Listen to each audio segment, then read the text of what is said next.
Welcome to Reason for God. We're so glad that you're here, wherever in the country or the world you might be. This is the third talk of a 6-part series happening Tuesdays and Thursdays this month. Reason for God is hosted by Crew at MIT, which I'm involved in. My name's Richard Ibekwe. I'm a third-year PhD student here at MIT. If you're from another campus, it's wonderful that you're here as well. Crew is a caring community where we explore faith or grow in your faith if you're already a Christian. We host Reason for God in order to create a space where we can engage in some of the big questions about life and God. At these events, we welcome people from the whole spectrum of beliefs, whether you're an atheist, a Christian, a member of another faith, have lots of doubts, have been hurt by religion. No matter where you are, I want you to know that this is a space where we can be honest about how we feel, honest about our questions and our doubts. And it's a place where we can disagree with what is said. All we ask is that we're respectful and polite to one another as we discuss those disagreements. Before I introduce our speaker, let me tell you about a couple of things that will happen tonight. We'll have some Q&A at the end of our time. In the panel on the right of your screen, so have a look on the right-hand side of your screen, you'll see 3 columns: chat, participants, and Q&A. You can submit a question in the Q&A section, and you can upvote questions that you like so that we know which ones are most popular. We'd really like to prioritize hearing questions from students tonight, so feel free to submit a question regardless of whether you're a student or not, but consider limiting your questions to give everyone a chance to ask what they think as they listen to the talk. Please look at the other questions before you post one yourself, and if you see something that's similar, please just vote that question up. Also, we kindly ask that you don't post your questions in the chat section. In previous years, we'd all be in one big room eating dinner together on the MIT campus, but for obvious reasons, we can't do that this year. Instead, we'll be making a donation for each person who's here this evening to non-profits providing food to those in need. So thank you again for being here. It's going to help a lot of people. After our first 2 talks, we were able to give $624 to a local food pantry in Boston, and we'll continue to give money as we go along in this series. So now I'd like to introduce our speaker. Paul Gould, Professor of Philosophy of Religion and the Director of the Master of Arts program in Philosophy of Religion at Palm Beach Atlantic University. A fun fact about Professor Gould is that in 8th grade, he made some money teaching breakdancing to the neighborhood kids. Unfortunately, we're not in person to see him demonstrate his breakdancing skills, but maybe at some point in the future. So with that, it's my pleasure to welcome Professor Gould to the virtual stage. All right. Well, thank you. It is good that you were not in person because you don't want to see me try to break dance a few years later. A little older now than 8th grade. But hey, it's great to be here with everyone. I wish that we were in person, but I really just applaud you for trying something new here. The Zoom, well, this internet thing is you know, we're all familiar with it, but I know we'd rather be in person.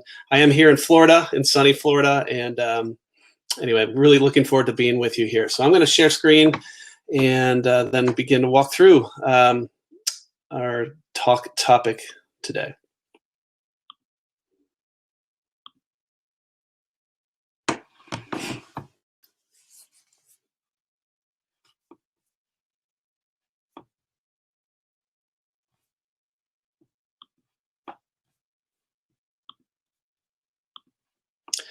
Okay, so here we go. So we're going to explore the question of the search for meaning in a disenchanted world. I mean, I love that, you know, Crew here at MIT is a place where you can explore these deep questions in life about God and faith. Well, that's exactly what we're going to do. We're actually going to explore and look at the fact that we ask questions like that and see if that can tell us anything about the world that we find ourselves in. Okay, so let's begin here. I want to say something that might sound a little odd. Arthur Fleck has no name. Now, I realize in saying that, it might sound as if I've just embroiled myself in obvious self-refutation, right? But just hear me out here. What I mean here is that Arthur Fleck lacks an identity. He lacks a story to locate his life, a place to stand. And so, raised without a father by a deranged mother, he was abused and beaten as a child. Now, as an adult, Arthur suffers from a laughing disorder. Whenever he's in pain, he laughs. Whenever he laughs, he's in pain. So tragedy becomes comedy. Of course, comedy is tragedy, and life is absurd for Arthur Fleck. And the irony is, though, that Arthur Fleck wants to be a comedian. Yet his jokes, when he tries to be funny, are just too dark, too forced, too tragic. And so he finds work for a time, at least, as a clown. And then he finds comfort behind that mask. The nameless Arthur can take on any persona he wants when he's in costume. And so he can hide his pain, he can hide his angst, as he, can hide his emptiness as he sort of walks this thin line between being and nothingness. And one night, he's on a subway on the way home, dressed, of course, as a clown, and Arthur is assaulted by three well-dressed and successful businessmen. And these men basically represent everything that's wrong with the universe. They're the privileged class. They're the lucky ones, the lottery winners in life. And now they're rubbing it in Arthur's nameless face. And so as the men begin to ridicule and beat Arthur, something snaps in Arthur, and he pulls his gun that he had received earlier from a coworker, and he basically kills the three businessmen. And that event was the defining moment in Arthur's life. It was actually his naming event. Because over the next few days, as the newspapers reported about a clown murdering three wealthy businessmen, the working citizens of the city found their new champion. The clown who murders the rich. The clown who stands for the underprivileged. The hero of Gotham City. Now, of course, you all know what I'm talking about here. This is the 2019 movie, The Joker. And this movie, though, if you've seen it, it presses this question that I want to explore with you tonight, this question of meaning. And it forces us to sort of confront that in a really fresh way. Now, of course, in the movie, I don't want to spoil it for you, but there was one more thing that was important that had to happen. He had already had the naming event, but he needed the naming ceremony where he became the Joker. And by the end of the movie, Arthur Fleck is no more, and he has found his true identity as the Joker. And so, like I said, this movie really presses us to consider a whole host of questions. One poignant place in the movie even asks this question. He's reading his journal, and the question he presses is, will my life make more sense, in my death? And, these questions, is life just tragedy? Is it tragedy all the way down?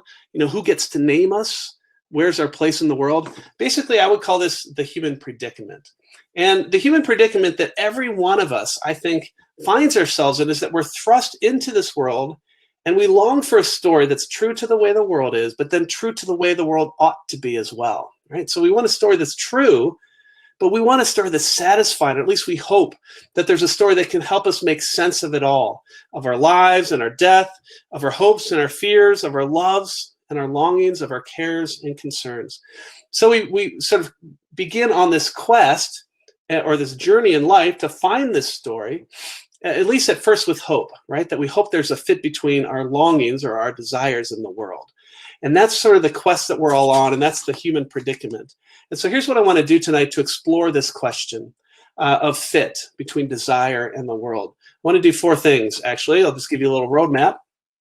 First, I want to consider the concept of meaning, just so you can have a better idea what I mean and what philosophers mean when we talk about this quest for meaning or this quest for meaningful happiness. Secondly, though, I want to consider four possible pictures or maps or stories of the world and then test them, each of them, in terms of fit with what I'm going to call the existential set. Now, I'll list what that is, but that's just the set of longings, deep longings that we all have within the human heart. And we're looking for a fit between these longings and the world. And I'm going to argue that there is actually a story that satisfies the deepest heart longings. So that's good news. Third, though, and I'll be really brief on these next two, I want to argue that that story that actually satisfies the deepest longings of the heart is actually the true story of the world. And again, this is incredible good news. That means that there's the genuine possibility of meaning is here, and of course of meaningful happiness. And then finally, I just want to briefly offer some thoughts on how we could go about locating our life in this true and satisfying story. Okay, so there's sort of the roadmap. That's the goal. But I really just look forward to having a discussion with you over this. So I'm a philosopher, and one of the things I learned early on in my graduate work in philosophy, one of my professors said that if we're going to learn to be good thinkers, we need to learn to make distinctions. And he also said if we're going to be good teachers, we need to learn to teach distinctions. And so let me make three helpful distinctions that I think will help us understand a little bit more about what we mean when we talk about this quest that we're all on to find meaning in life. Okay, so here's the first distinction. It's a distinction between the meaning of life and meaning in life. Okay, and you can hear the distinction between the two words of and in.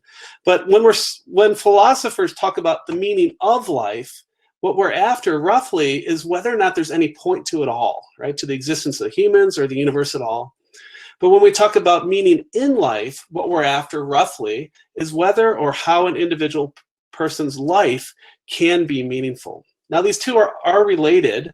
I think that for ultimately to find meaning in life, we need to have some overarching meaning of life, but they are distinct concepts. Okay, so that's the first distinction that's just sort of helpful to have. The second thing, though, that I would want to say is that philosophers and people who are exploring this question in the literature, the quest for meaning, there's a number of different senses or uses of the word meaning in play. But philosophers have noted that there's basically three sort of root ideas that are in play here when we use the word meaning. So, for example, let me just give you some sentences. If you would say, or if someone said to you, what do you mean by that look? Like, why are you looking at me that way? Why are you looking at me with evil eyes? Well, what they're asking is, what is the purpose behind your look? Okay, so one of the senses of meaning is this quest for purpose. Sometimes we say things like this: you mean nothing to me. What they mean there is you're dead to me, right? You're of no value to me. I don't care about you. You mean nothing to me. And so that has to do with significance, or what sometimes we call it mattering. You don't matter to me. And then often you hear things like this: what do you mean when you say I look like a clown? And the question there is, how do I make sense of your claim when you say I look like a clown? And so Stu Getz and Joshua Sechrist, who are two philosophers that write on the question of meaning, have dubbed this the meaning triad. And I think this is really helpful. These are kind of the three main clusters of uses of the word meaning. We're after significance, we're after purpose, and we're after like the sense making or this intelligibility idea. Okay, so we're going to refer to that as the meaning triad. And within that, though, that's a helpful way to help us sort of locate what I want to call the existential set. And this is a set of all desires, it's a set of desires found within, I think, every human heart that pertain to that human predicament. And so I'm going to just simply list them. I think I'm going to focus on 6 today. There's more, but we'll just focus on these 6 to keep it sort of easy here. I think that each of us desires all 6 of these to some degree. Okay, so the first one there you can see is purpose. We long for purpose. Like, we want to know, what is our life for? Why am I here? Secondly, we long for value, right? We want our life to be good for me, and we want our life to be good for others. So we want it to be valuable. And also, usually within this idea of value, there's this cluster of longings for goodness, truth, and beauty. These are 3 kinds of values. Goodness is moral value, truth is a kind of epistemic value, and beauty is a kind of aesthetic value. And so we long to sort of locate or be rightly related to truth. We long to organize our life around goodness. And of course, we run to that which we think is beautiful. Okay, so value. Third there, significance, that we want our lives to matter, right? Like, we don't want it to be as if we've never existed, right, when we're gone. We want to leave a trace. We want to leave our mark on the world. And that's this idea of mattering or significance. Fourth there, intelligibility. This is the idea of we want to make sense of it all. I think the movie Joker was really poignant on this, where he's reading his journal, hopefully my life will make sense in my death. Well, that's a deep human longing. Number 5 there, identity. We want to discover our true name, our true self. Sometimes people speak of the authentic self or our authentic nature. And then finally, number 6, transcendence. And within this, there's the longing for God, which I think is a deep longing of every human heart. But there's also the longing for eternity, that we want our lives to last. And then within the longing for transcendence, there's also a longing for a story bigger than ourselves. Okay? So these 6 deep and natural longings of the human heart will be what I'll call here tonight for our purposes the existential set. Okay? And then finally, let me just third, as we kind of jump in here, let me try to sort of pull all this together. When we say, or when I say, we're on this quest for meaning, here's, I think, the root idea. The root idea is that we're on a quest to find our place in the universe. And I just want you to notice 3 things about even this very basic sort of definition here. Notice, I guess the first thing to notice is that the question of meaning is partly a question of cosmology, right? Like we want to know, in order we need to understand the kind of world we find ourselves in. And so the question of meaning is at first, or at the first instance, it's a question of cosmology and even a question in metaphysics. What is the nature of reality? The second thing I want you to notice about this is all I've done here is define meaning, right? A meaningful life is one in which we've found our place in the universe. But that doesn't mean that we've actually discovered meaning, right? So we can define it, but there might just not be any meaning in the universe, right? So it's one thing to define it, which is what I've done here. It's another thing to find that there actually is meaning within either human lives or the universe in general. And then the third thing I just want to point you to notice here is the word place. This quest to find a place in the universe. Place is a richer concept than space, right? Think of it as physical beings, we exist in space, right? But existing in a spatial location is part of what I mean, is included in the idea of place, but place is a much richer term. So place is where we belong, right? It's where we're known and where we know. It's where we're loved and where we love. It's where we matter and we're noticed. It's where we're valued. It's where we find our significance, our purpose, our name. So discover your place in the universe, and I think you discover your true name. Okay? All right.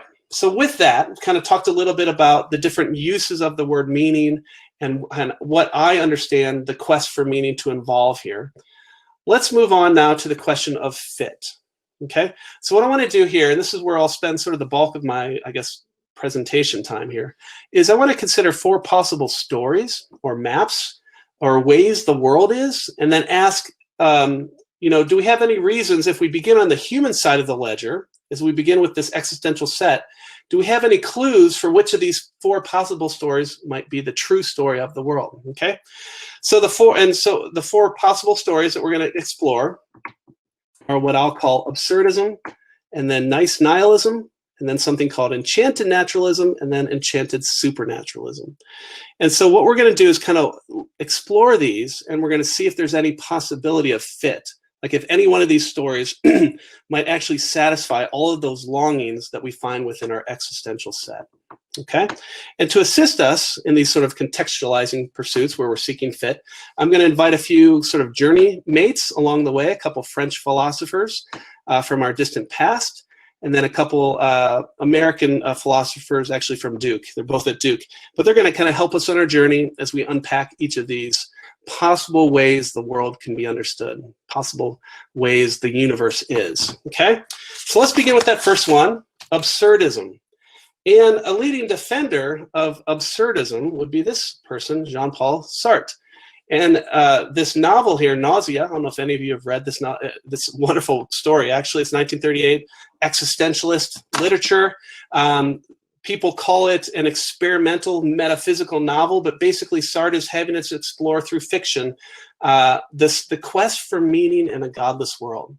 So in this story, in Nausea, you've got the hero of the story. His name's Antoine Roquentin, who's a French writer who's struggling with the arbitrariness and the emptiness, the contingency and the horror of existence.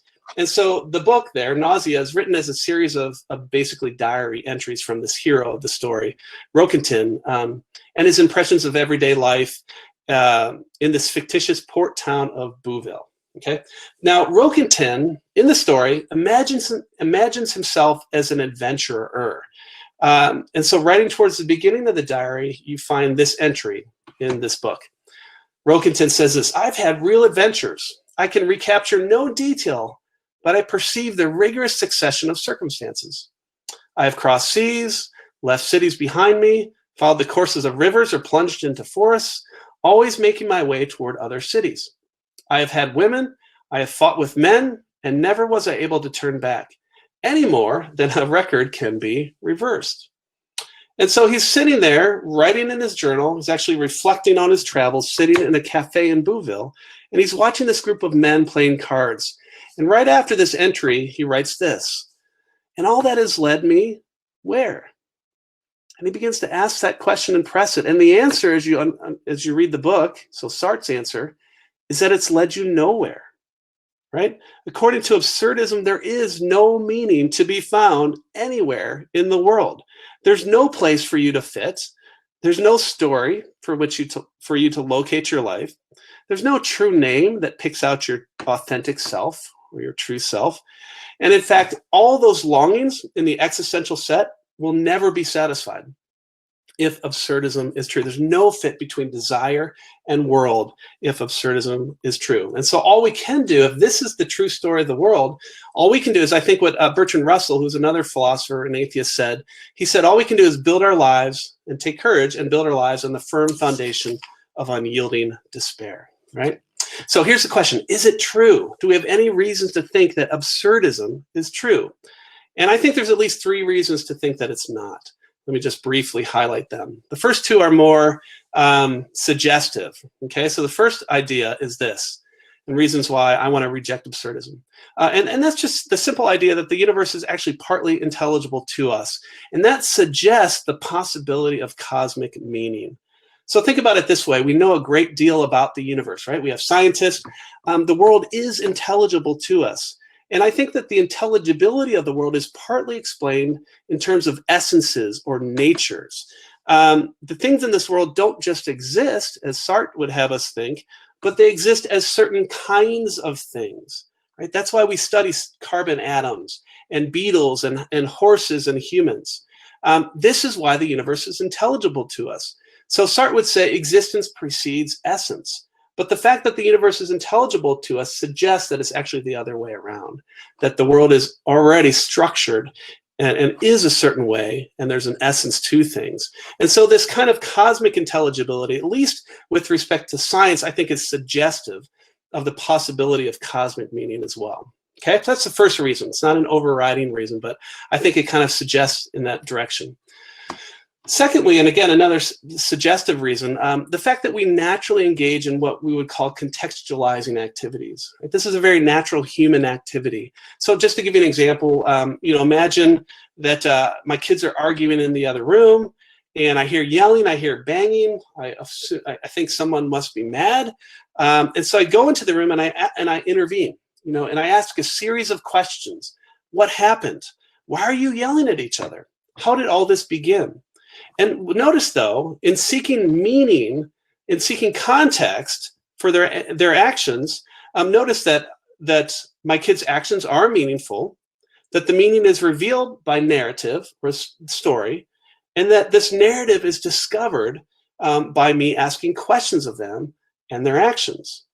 And so by analogy, it could be argued that the quest for the meaning of life, the fact that we're contextualizing animals who are asking questions, especially of deep existential import, is suggestive, again, to give us some reason to think that there is meaning, that meaning is revealed by narrative, and that this narrative is discovered by asking questions of deep existential import. Okay, so I don't think either of these reasons are overriding. But at the end of the day, I take this last reason as decisive, really. And that's the idea. The reason is this. There is meaning, at least subjectively, in individual lives, right? So it's not tragedy all the way down. Even if there's no cosmic meaning to be found. There is at least subjective meaning in the sphere of human life. There's a meaning landscape, we could call it, that is found within the belief states and the attitudes of humans. And so if that's the case, well, then nihilism, this absurdism, is false, because there is meaning in the world. We just find it in the belief states and the attitudes of humans. Okay, so for that reason, I reject absurdism as false, because we actually do have some meaning in the world, minimally at least, within the belief states and attitudes of humans. Okay, so let's go into the second one. The second possible story is called nice nihilism.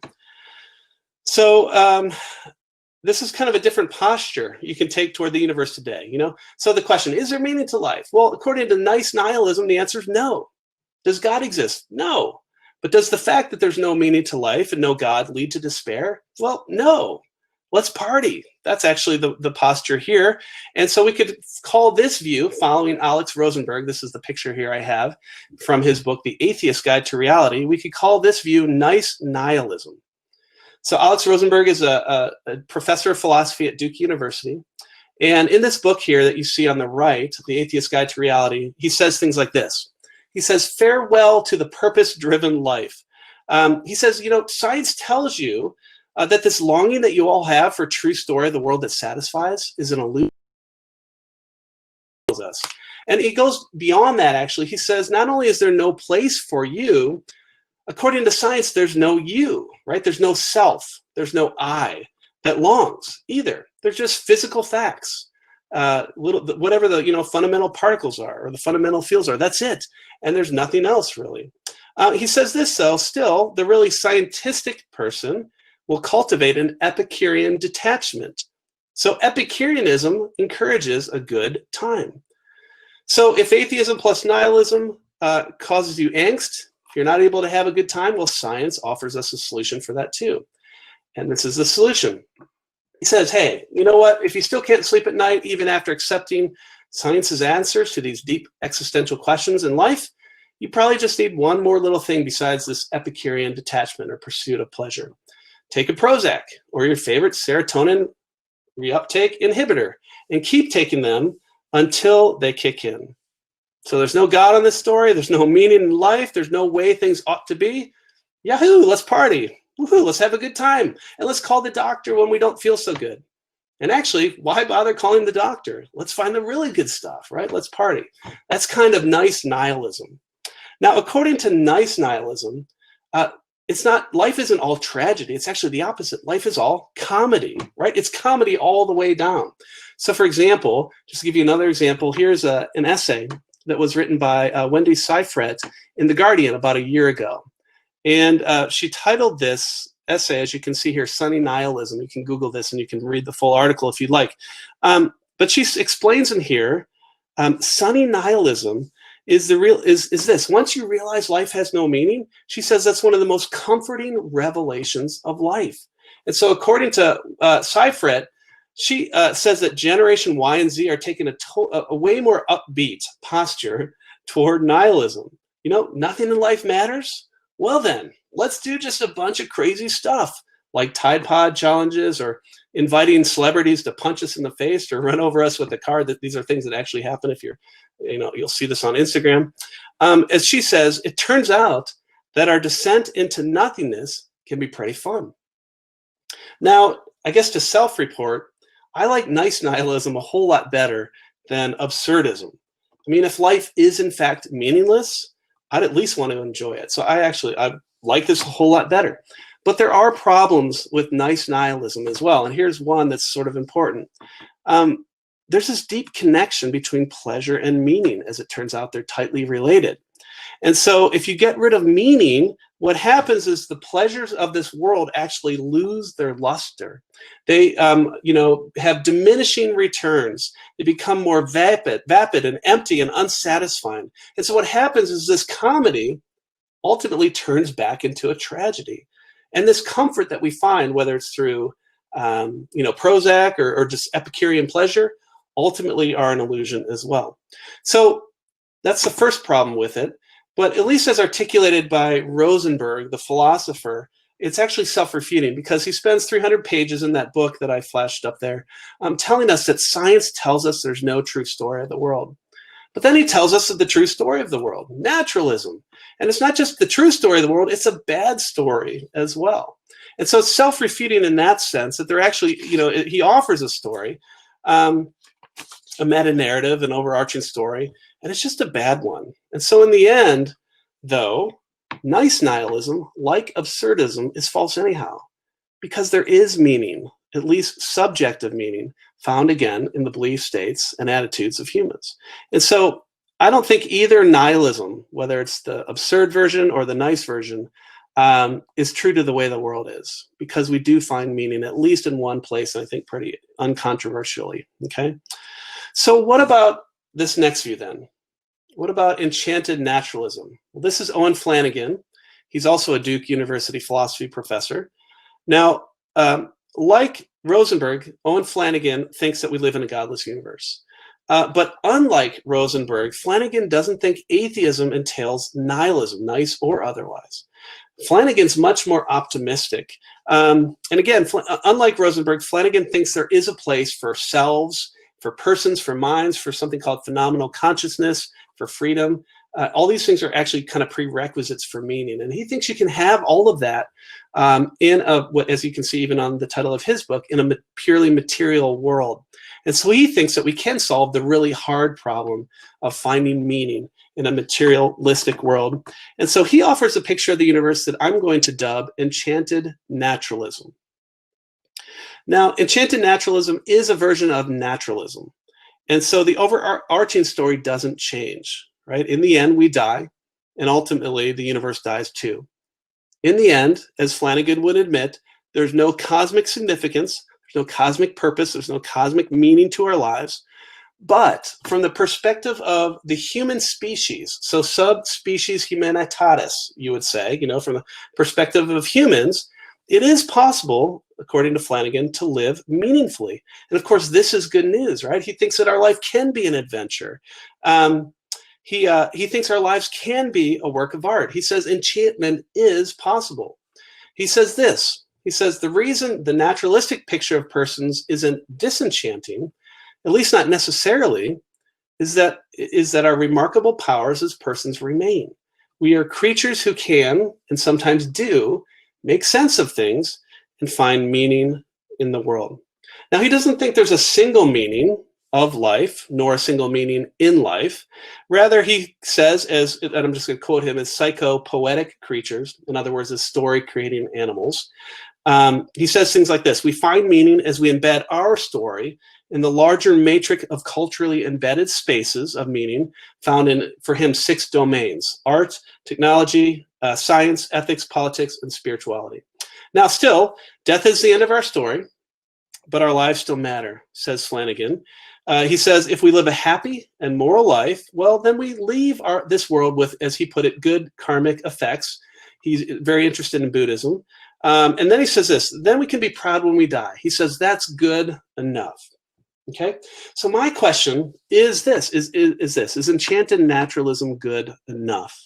Does it really satisfy the deep longings of the human heart as expressed in what I'm calling the existential set? And I think there's at least 3 problems here, again, with this view as well. And I'm just going to list those. The first problem is the problem of fit. It's not obvious, given naturalism, that selves, persons, minds, phenomenal consciousness, objective value, spirituality, something called natural teleology, all of that stuff Owen Flanagan wants to help himself to, but it's not obvious that all that coheres well with a naturalistic universe. If matter is all that exists, it's hard to make sense of non-physical minds, as he and any naturalist would agree with. It's hard to make sense of mental causation. Arguably, it's hard to make sense of objective values or natures or essences that with ends. All of that stuff is a much better fit with the supernatural world view. I'm not saying that the enchanted naturalists can't help themselves to that. My claim here is a little bit more modest. My claim is that it's just not the best fit. It doesn't cohere well or fit well in a naturalistic world. Second problem, though, is the problem of depth. Enchanted Naturalism, I think, gets a lot right. We are story-making animals, as Flanagan would put it. We do long for goodness, truth, and beauty. But a choose-your-own-adventure story, I don't think is good enough. We long for a story that's bigger than ourselves, a story that actually understands us and transcends us. And so, at best, this freedom to sort of choose your own adventure, I think, can secure, when we do it well, a kind of subjective meaning.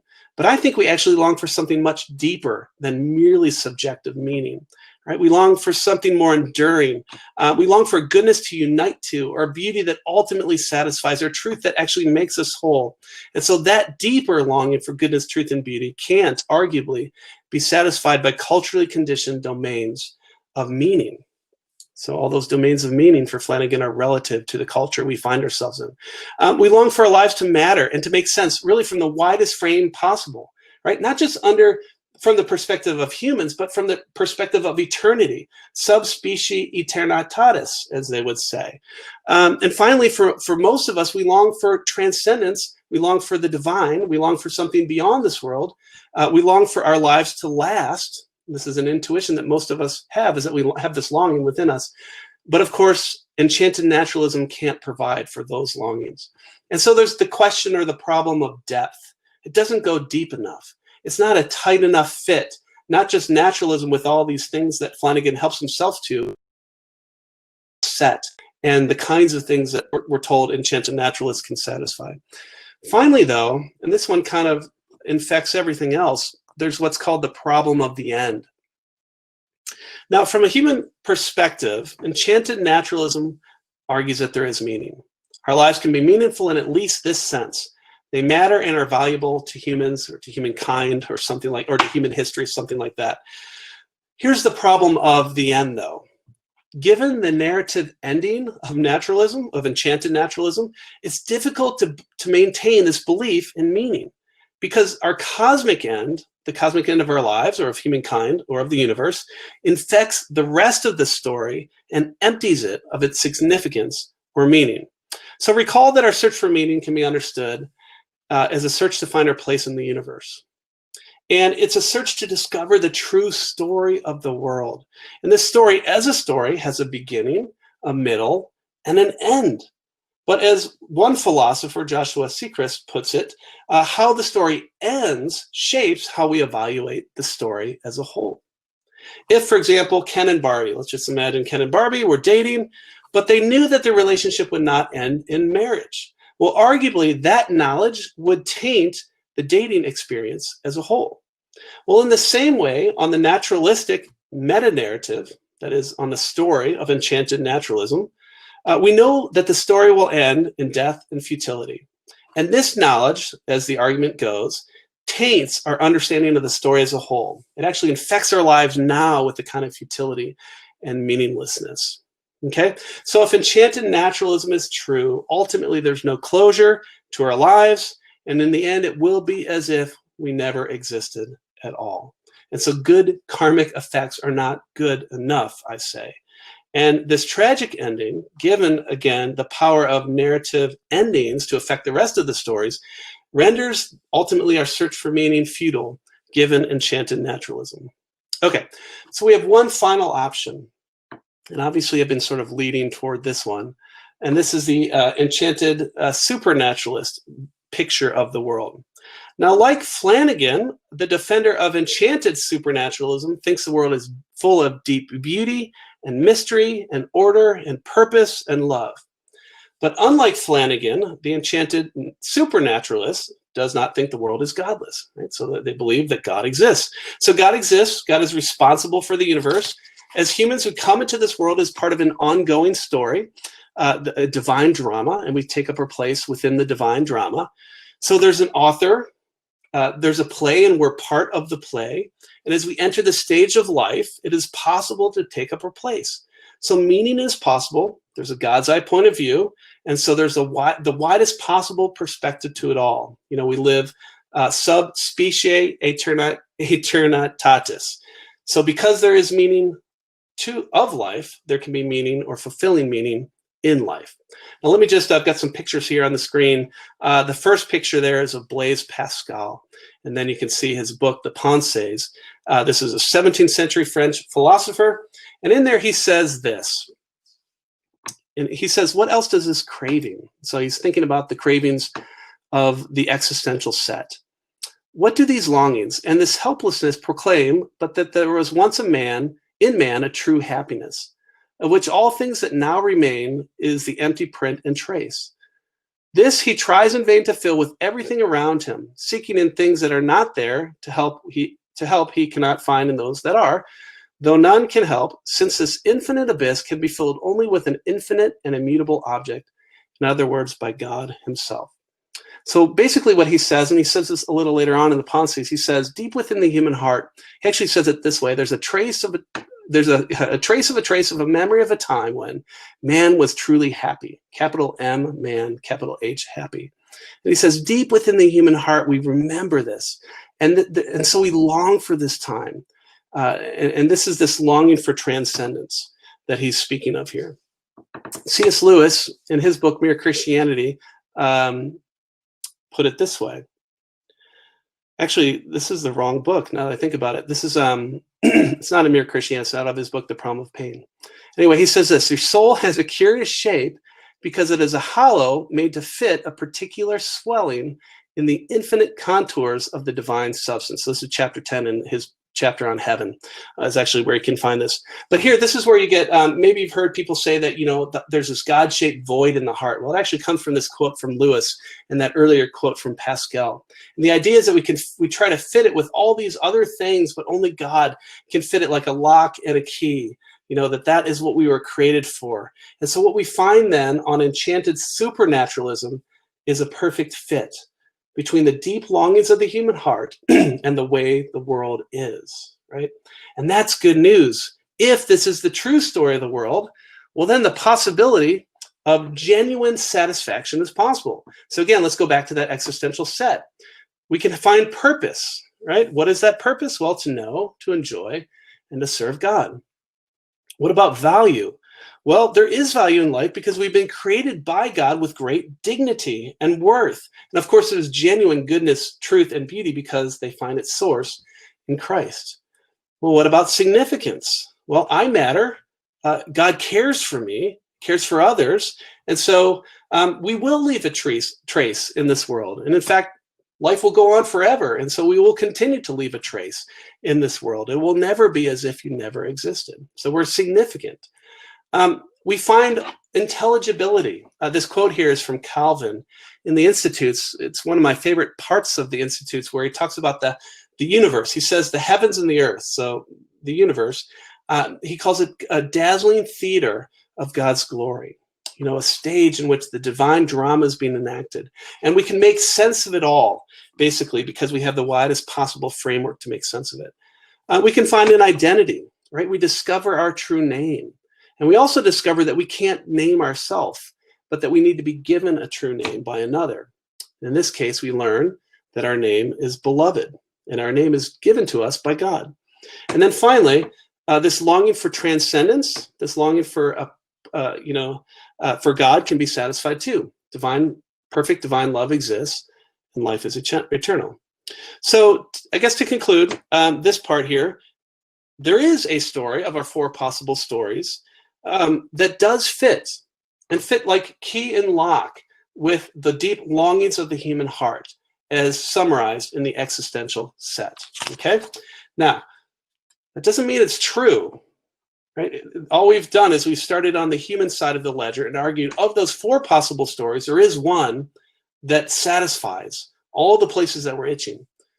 But we want a story that's true too, right? So let me give you some reasons then. And I'm just going to briefly outline these, and the other talks that you've been doing in this series will probably engage some of these things. But for at least three reasons, I think that one version of Enchanted Supernaturalism is true. For at least these three reasons, and I'll just throw them out there as an outline. First, because God is the best explanation for the existence of a contingent, finite, immense, and finely tuned universe, right? So we have good reasons to think that God exists. Secondly, though, when you go back to the human side of that ledger and you think of the existential set that we have, Well, God there too best explains, is the best explanation for the existence of that existential set. Now, here's the quote from Mere Christianity that I'm thinking of from C.S. Lewis. He says there in the chapter on hope, he says this: if we find within myself a desire that nothing in this world can satisfy, the most probable explanation is that we are made for another world. And I think what Lewis is pressing us is to say, the best explanation for some of these deep longings of the human heart is that God existed. He created us to meet those needs. And then finally, I would just add the life, death, and resurrection of Jesus Christ confirms that Christianity is a religion founded by God. So I think that there's good reasons to think God exists. I think there's good reasons to think that Jesus is God. And specifically, I think that there's good evidence that the resurrection actually took place in time, in history. And because of that, it validates Jesus' claims to be who he claimed to be, which is God. And so we have good reasons to think that Christianity is the true story of the world. So again, just really briefly an outline, I just wanted to throw that out there. We want a satisfying story, but of course we want it to be true. And I think we can find both in the Christian story. A story that's true to the way the world is, and then true to the way the world ought to be. And what that means is that there is genuine good news, right? There's a possibility of meaning. There's a possibility of forgiveness for our wrongs, for our sin. And there's the possibility of eternal life. This is incredible good news. So lastly, and then we can have some time to talk.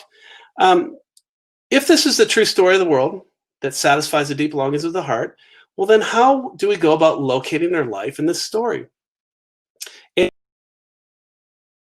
Words of Jesus in the Gospel of Matthew, where he kind of helps us see the answer. He says, come to me, all you who are weary and burdened, and I will give you rest.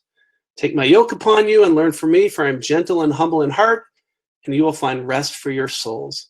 For my yoke is easy and my burden is light. So how can we locate our life in the Christian story? Well, the answer is simple. Come to Jesus. Believe and trust in him, again, not only for the forgiveness of sins, but for what he offers, deep, meaningful happiness in union with Christ. That's actually what we are made for. So I'm going to give the last word to C.S. Lewis, and then we can do some Q&A here. Back to his book, The Problem of Pain. This is one of my favorite passages in there where he says this. He basically says, God gives the happiness that there is, not the happiness that there's not, right? We all search for happiness, but we're maybe searching in the wrong place. And he basically says there's three options: to be God, to be like God, and sharing his goodness and creaturely response, and to be miserable. These are the only alternatives. And then he says this: if we will not learn to eat the only food the universe grows, the only food that any possible universe ever can grow, then we must eternally starve. So in the end, basically we have two choices before us, and Lewis, I think, puts them there. Since obviously none of us are God, well, maybe it's not obvious, but none of us are God, we really have two choices, right? We can either be like God and share in his goodness and creaturely response, or we can eternally starve. And that's, at the end of the day, those are our two options.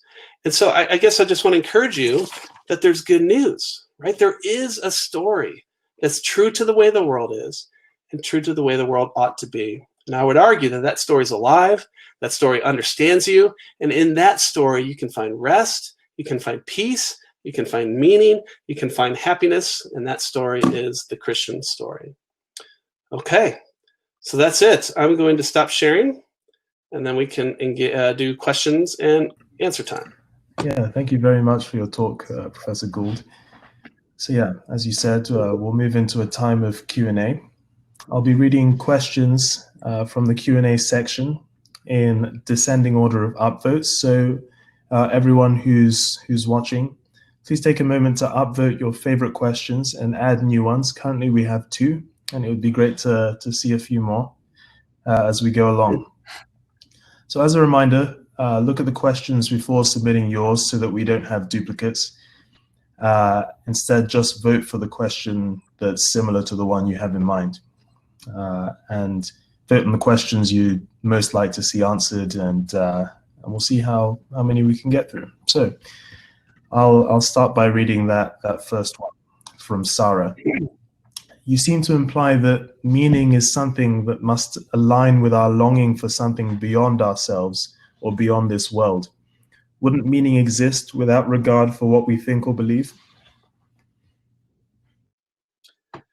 Yeah, I'm not exactly sure if I understand this question, because so I've talked about subjective meaning, and then sometimes philosophers, they'll talk about objective meaning, and I wonder if when you say wouldn't meaning exist without regard for what we think or believe, I think the question there is, if I'm understanding that part right, is wouldn't there be meaning irregardless of whether humans think there is meaning or believe in meaning?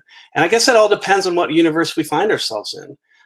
If the universe is, as the naturalists claim, at least the first two versions of naturalism, absurdism or nice nihilism, well then no, there is no meaning.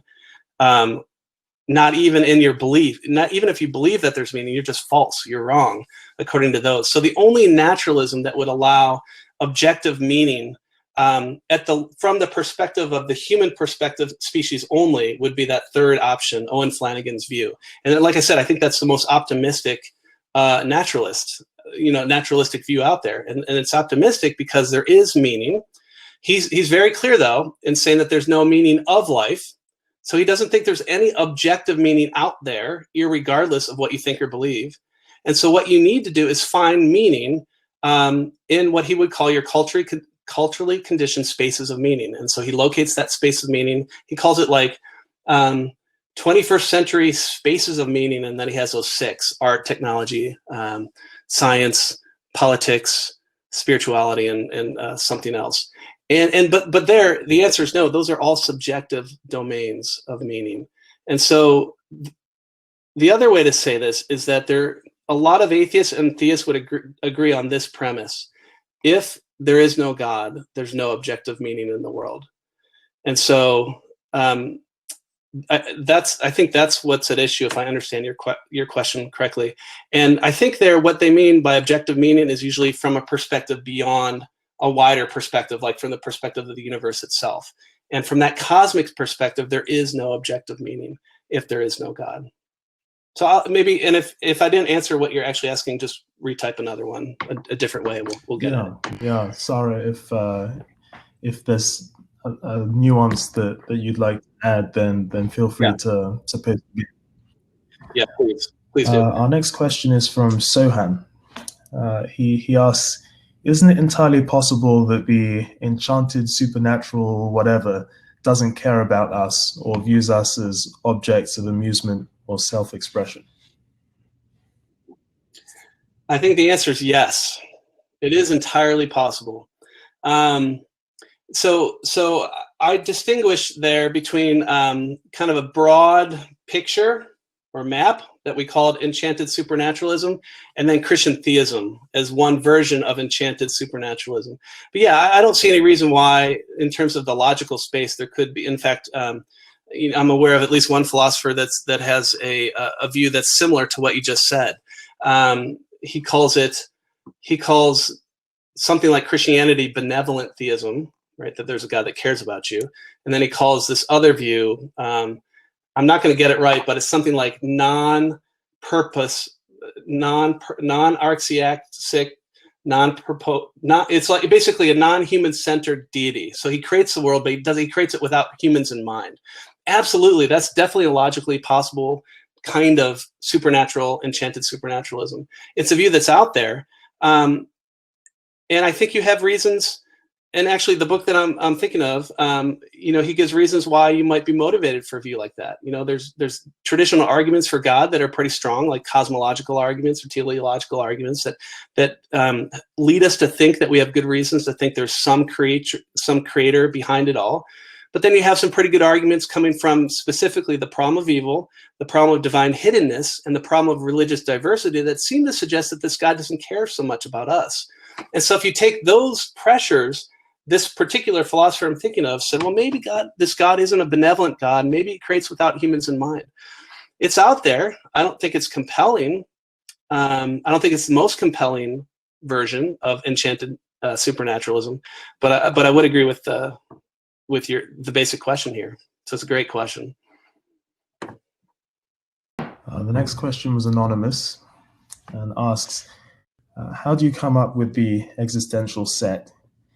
It seems like the rubric for these theories, but why does this rubric measure what we want to measure? How did I come up with the existential set? I'm just summarizing and calling it the existential set. The main longings of the human heart that philosophers explore when we explore the question of meaning.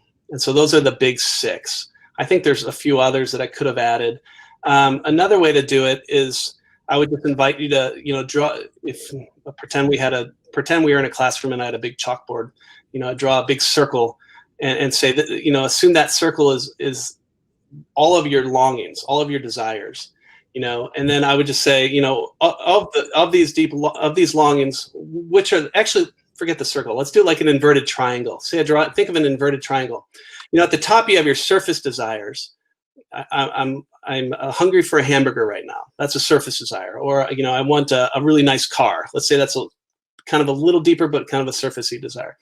But as we go deeper down to that triangle, we get to deep desires, and then ultimately the deepest desire. And philosophers, sociologists, theologians, people have been thinking about these things, the existentialists, for a long time. The things at the deeper end would be just the things that I mentioned: longing for purpose, goodness, truth, beauty, justice, love, God. All those things are down at the bottom of the cone. And so that's what I'm doing, is just summarizing that. But I guess I would invite you to look at within your own human heart and say, well, what are those deeper desires in my own heart? Like, pay attention to them and see what kind of a set you come up with. What story satisfies these and things like that. How's that? Where are we here? Yeah, thanks for that. Yeah, I think that actually leads on pretty well to this next question. Can't the longing for God and eternity be more simply explained as mere evolved instinct for stronger allies and support, a more lifespan to propagate, for which natural selection would not set maxima? So I suppose, I think of that as related to what you said just now, because, I think a lot of people might agree that these desires exist, but whether the desire is actually linked to something real or whether it's just advantageous to think that way. Yeah, no, that's a great question. I love these questions from Sohan, because again, I think you're right. Is this the explanation you suggest a viable explanation? Yes. It is probably the leading naturalistic explanation for these deep longings of the human heart, including the longing for God. It's not like a naturalist needs to deny that there's a deep longing of the human heart for God. They could just say that's a byproduct of some other thing that evolution selects for, right? And that's often the way that it does go. So maybe we just have some people say, well, evolution selects for agency, and so we have a hyperactive agency detective, faculty, and that leads us ultimately to posit a God, or something like that. So yeah, you can give an psychological evolutionary account for these deep longings of the human heart. And then I would just want to say, as you survey the possible explanations, which one looks like the best explanation? And I guess my considered opinion is that the evolutionary explanation doesn't go deep enough. And they often have the feel of just so stories. So I've read a good bit of them, and they're plausible, I think, as far as they go, but they feel a little ad hoc often. I'm thinking of Eric Weilenberg, who's an atheist, a philosopher who I respect and read and he writes in this area, and he gave a just so story about this deep longing for God, an evolutionary account, and it was something like this. It was like, well, if we were completely content, if all of our longings were satisfied, we wouldn't ever attain anything in life. And so evolution is selected for, certain desires that we'll continue to strive for, because we'll be more competitive and we'll be more fit, and therefore we'll survive. And so you read something like that and you can see that it's somewhat plausible, but to me it doesn't actually accommodate the phenomenology of the deep longings of the heart. And if I'm just going to pick on one, let's pick on what I would call the deepest longing of the heart, all the way at the bottom of the cone. Augustine said it this way: our hearts are restless until they find rest in you. And so if I attend to what I think is the deepest longing of the human heart, which actually subjectively is your deepest longing. Objectively, I actually think it's your highest good, union with God. So they kind of come together in that way. If you attend to that longing, as C.S. Lewis says, there's something interesting about that longing. That longing only, at least according to Lewis, and you can think about your own life, the longing itself is pleasurable, and it has this intense desire that's awoken within it, and it kind of propels us forward, but yet it's elusive, right? It's hard to find, and even when we do find it for a time, we don't accept it or understand that it's from God. And so as we look at the phenomenology of it, I think that the best explanation for this deep longing, at least as I've surveyed all the possible explanations, is the explanation that God actually exists and has created us to know him. So yeah, so again, you want to survey all the options and ask yourself which one seems best to you. And that's where I think overall theism, Christian theism, wins. Yeah, thanks for that.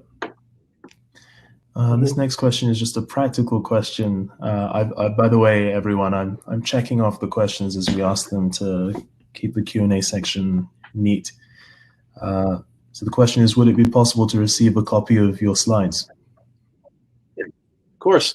Yeah, send me, you can send me an email. You can find me online or just paul_Gould@pba.edu, and I'd be happy just to attach them and send them to you. That'd be no problem. Follow-up question from Sarah.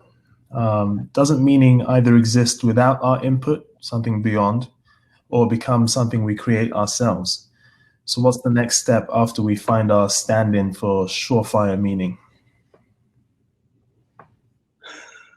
Okay, doesn't meaning either exists without our input or becomes something we create ourselves. So what is the next step after we find our stand-in for surefire meaning? I don't know if it's an either or. I would want to say it's a both and. I mean, wouldn't it be great? I guess this is where I would start. Wouldn't it be great? Remember the distinction between the meaning of life and the meaning in life? I think that those map on in some ways to the question of objective cosmic meaning and then subjective meaning in the world. So wouldn't it be great if there was both cosmic meaning and sort of subjective meaning in life? And actually, I don't even think that all of meaning in life is subjective. I think that like it's objectively meaningful. It's objectively good. So I don't. So I do think there's a sense in which we create meaning because we all have different activities that we find valuable. Right? There's many different states of affairs that are valuable goods that we can find meaning in. So like for me, I like to teach and write, and so I find meaning in that. For others, that's like an anathema, and you want to do something else, and that's fine. So in that sense, we are latching on to different meaningful things and fulfilling our own lives. But I think those things are meaningful ultimately in virtue of the fact that there is this cosmic meaning. Maybe try again, Sarah. I don't think I'm quite getting your question. So what is the next step after we find surefire meaning? I think what we're after is making sense of it all. And then, so meaning, and really we're after meaningful happiness. And I think, on my view, there is meaning and meaningful happiness, and it's found in union with God. That's the highest good. So if you think of if you think of what is the highest good for humans? Well, in the Christian story, the highest good is a relational good. It's a relation with the God who created you. And so that's ultimately what you're going to find meaningful happiness in, because that's, as Lewis said, God only gives the happiness there is. You can either be like God and enjoy him in creaturely response, or you can be eternally starved. And so that's what I would say is, if that is the true story of the world, you've got to go there. That, yeah, it's tricky thinking about meaning. It's in some ways it's so central to our lives, but it's also kind of so difficult to put your finger on. Yeah. But thanks for that answer. Yeah, and I'll just say real quick before you jump in. This is really helpful to have these discussions with you. This is a chapter in a book I'm writing on this idea of a quest, and so I'm kind of looking at 11 features of the world. I'm calling them 11 stones. That just features of the world that point to something beyond this world. And I'm actually writing the chapter on meaning right now. And so this is actually, I'm in process, I'm in the literature right now, and I'm trying to make sense of it, the literature. And so I might not be getting your question just right because I'm also in process, is all I want to say. And so your questions are really helpful. So go ahead. Yeah. And do you have a name for the book yet? Is that still? I think tentatively it's going to be called 11 Stones, The Search for the True Story of the World, or something like that. Great. And then I think we're coming to the end of our time. So I think this last question would be a really appropriate place to end. You mentioned that you believe the evidence for Jesus's resurrection proves that Christianity is the correct religion. Could you elaborate on this evidence? That was something that I was thinking about. What is this evidence? Yeah, that's a great question. I'm so glad you asked it. And actually, this was it. I can't, when I went to college as an undergrad, I did not believe in Christianity. I didn't believe in Jesus. And I was confronted with the claims of Christ. And I tried to refute Christianity by refuting the resurrection. And what I found, just to summarize, is that there's an incredible amount of evidence that is best explained. Again, we're making abductive inferences. It's best explained that Jesus actually rose from the dead. So what is the evidence? I would just point to three pieces that I find super compelling. The first fact or piece of evidence that is very compelling, and probably the most compelling, well, one of three, is the empty tomb. Is the fact that the biographies of Christ all report an empty tomb, and we have good reason to think that the tomb was empty. And in fact, liberal and conservatives, the tomb was empty. The only question is, why was the tomb empty? And you kind of catalog through the different explanations. Maybe the disciples went to the wrong tomb. Maybe the Romans stole the body. Maybe the disciples stole the body. Think maybe Jesus never really died. He just swooned and then rolled the stone back himself. As you catalog through every one of the possible explanations for the empty tomb, the only one that makes sense is that he actually rose from the dead. And the reason why it's so hard to accept it is because often we have just an anti-supernatural bias. So the empty tomb. Number two, the evidence that was really compelling was the post-resurrection appearances of Jesus. And so in the Gospels, you have about 40 different times, separate times, where Jesus appears to someone in history, again, alive and, fine. And one of those in particular, you read about in, it became sort of part of the early Christian creeds. And then that early Christian creed got embedded in 1 Corinthians chapter 15. And in there, this early Christian creed that was probably being circulated amongst the believers, the Christians, within 2 to 3 years.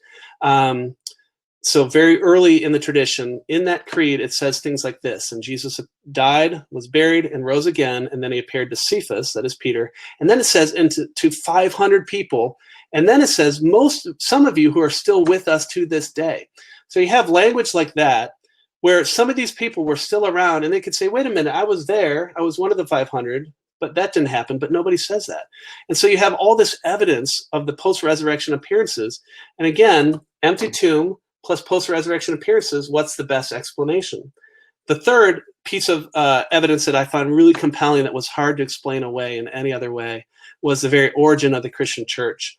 And the reason why this is compelling, real briefly, is because Jews are monotheists, of course, and they have a Sabbath on Saturday, but very early on the tradition changes to Sunday, and early on you have the original disciples, 11 of them, who went from hiding in a room in Jerusalem to proclaiming in the very place he was crucified, Jesus Christ resurrected. And the reason why this is so striking is the Jewish people didn't have a concept of an individual resurrection of the dead. They have a concept of, at the end of all things, there's going to be a general resurrection of all the dead to judgment and whatever. But they had no conception of an individual raising from the dead. And so that belief in Jesus and that, the origin of the Christian church is really hard to explain given the Jewish background, apart from the fact that he actually rose from the dead. So I would just encourage anyone who hasn't looked at the evidence to pick up something like Josh McDowell's More Than a Carpenter or Lee Strobel's The Case for Christ, and just look at the evidence for yourself. I find it really compelling. So that's my sort of quick answer. Well, thank you so much again, Paul, for your talk and for your thoughtful answers. I realized that there might be some people in the audience who maybe had a question they couldn't quite figure out how to write it in the Q&A section, or they might want to follow up on any of the questions we've asked. So Paul, you'll be at a table immediately after this to continue the discussion for a bit with anyone who's interested. And we'll send you after we finish this, we'll go back to our table view, and you'll be able to find Paul there. Look for the table called Speaker Table. And we'll also have a few other tables designated for further Q&A. There'll be some crew staff and other leaders there who can help process your questions. Or just feel free to stay in the room and hang with your friends at your own table. There are a couple of other things I'd like to share with everyone before we wrap up. We're always trying to improve the Reason for God series, and we'd love your feedback on tonight. Please follow the link that will be placed in the chat to a Google form. When you go in to give that feedback, one thing we're offering for free are some outstanding books that are great for exploring some of the big questions about God and Christianity. If you'd like a copy, please pick a book in the feedback form. We'd like to limit that to students. Some of the books we're offering include The Reason for God by Tim Keller, after which this series that we're in is named, and Confronting Christianity by Rebecca McLaughlin, who will be our speaker this Thursday. Another is called How to Be an Atheist, Why Many Skeptics Aren't Skeptical Anymore. And we're also offering a book that tonight's speaker wrote called Our Deepest Desires, How the Christian Story Fulfills Human Aspirations. So I think that would be a fascinating read. Our next talk will be, as I said, by Rebecca McLaughlin. It will be this Thursday at 8 p.m. We'll have a different link, so check out our website, reasoningforgod.com, for details. Feel free to invite your friends. We'd love to have them join. And as I said, we're really glad you're here. We hope to see you again in the future. And again, please join the table afterwards, after we close this presentation, if you want to stick around and talk to the speaker or some of the others here who can help process some of your questions. So thanks again. Thank you, Paul. Thank you, everyone, for coming. Thank you. And hope to see you again.